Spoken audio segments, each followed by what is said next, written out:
Well, this is a very cool and interesting bonus you get tonight on the Urban Debate. Joined live with us right now is Swara Bhaskar, brilliant actress. God has been extremely generous with the talent when it came to Swara Bhaskar. She just had a movie come out. I'm sure a lot of you have seen it. Veere the Wedding is a massive hit.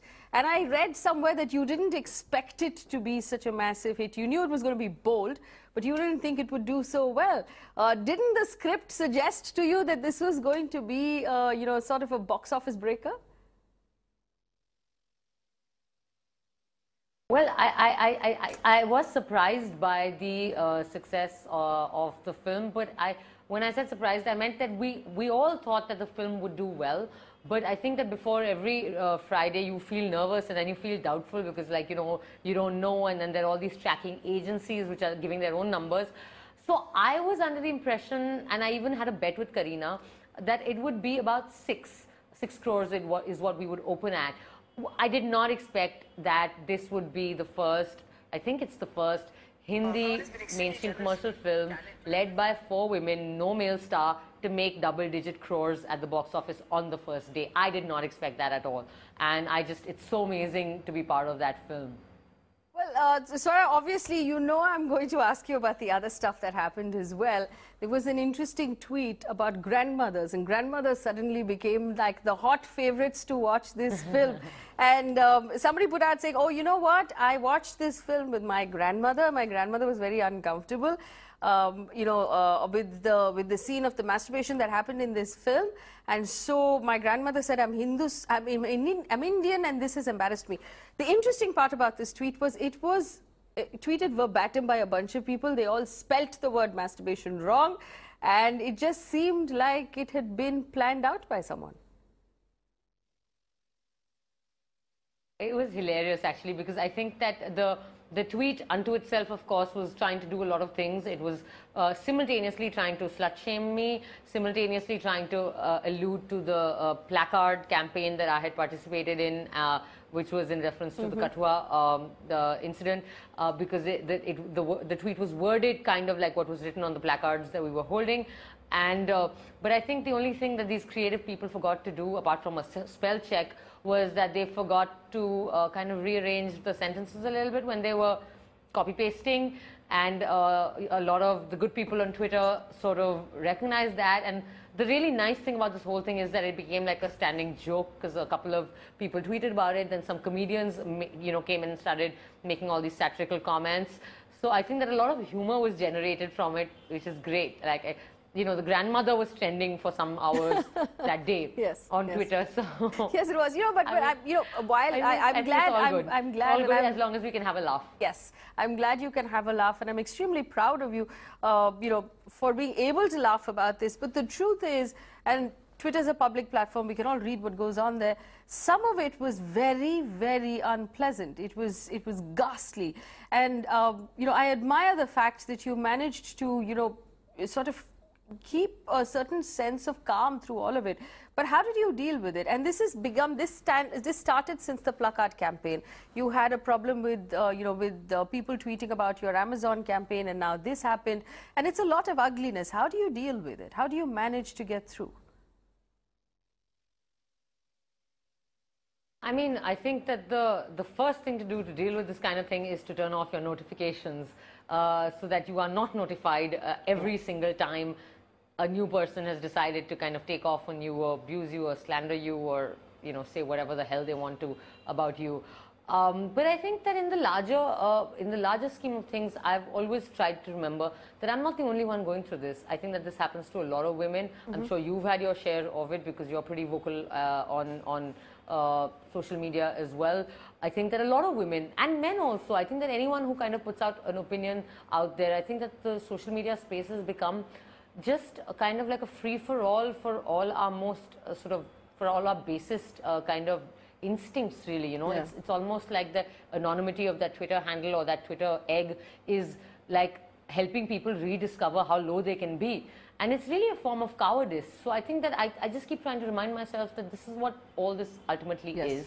That these people are, if you met them in real life, they'll probably ask you for a selfie, And yeah, I also remind myself that there are a lot of other women who are going through this. You know, I wanted to point in, you said, of course, being vocal. Yeah. And you've always been vocal about what you think. But specific to this film, we've had so many films made about men or guys who go, you know, who go on a trip together and who enjoy each other's company before one of them gets married. It's happened several times, you know, in the history of our industry. But this was the first one that focused on women. It focused on women's sexuality, much like Lipstick Under My Burqa also I thought was brilliant and focused on women's sexuality.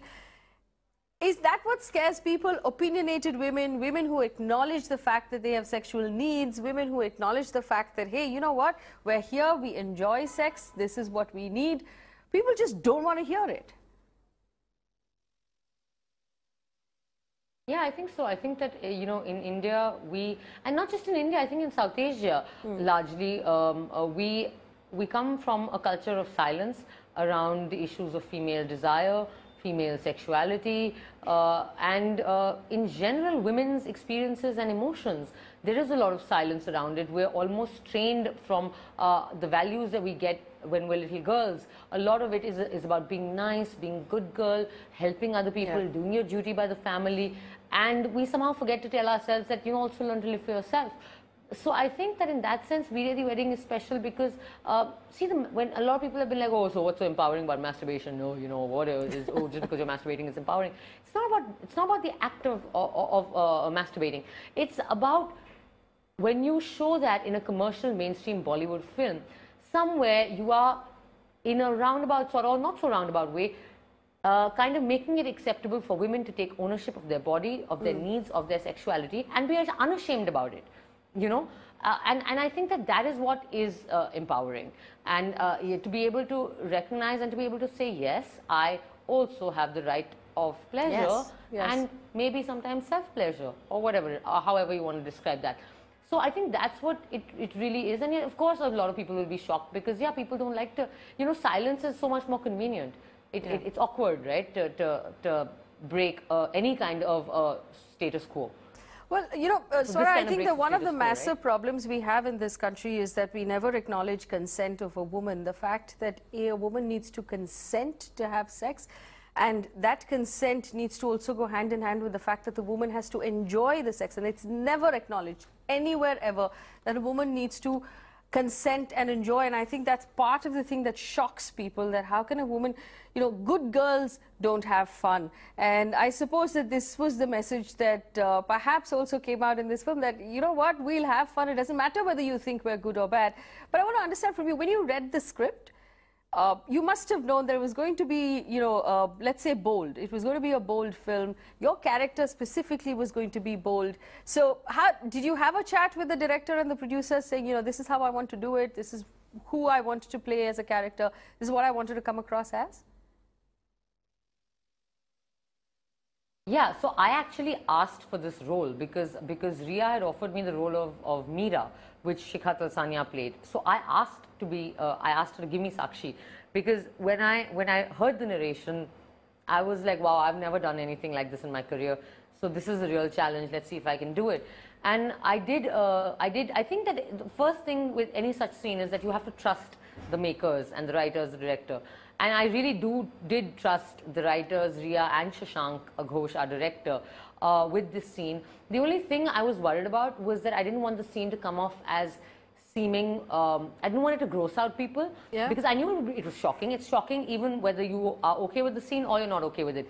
So I told Shashank, let's veer towards the comic side, you know. Let's make it a little OTT even if necessary, but let's veer to the comics so that people, when they watch it, are going like, oh my God, what? Like what? Oh my God, what? But not like, oh my God, gee, what is this? Okay. So I wanted to kind of not go toward disgust. I wanted to go toward comic. Towards funny. All right, before I let you go, Swara, you know, we are also having a conversation on the channel about the fact that we now have members of the psychiatric community who've come out and told the rest of the psychiatric community that being gay is not a mental issue. You can't heal it. Stop trying to heal and, you know, treat people for being gay. Being gay is just how people are. And this is a message we like to put out on Mirror now, that, listen, guys, just being gay is being gay. It's like being straight. It's normal. But do you think that it's high time now in our country that we get over it and just move on? I think so.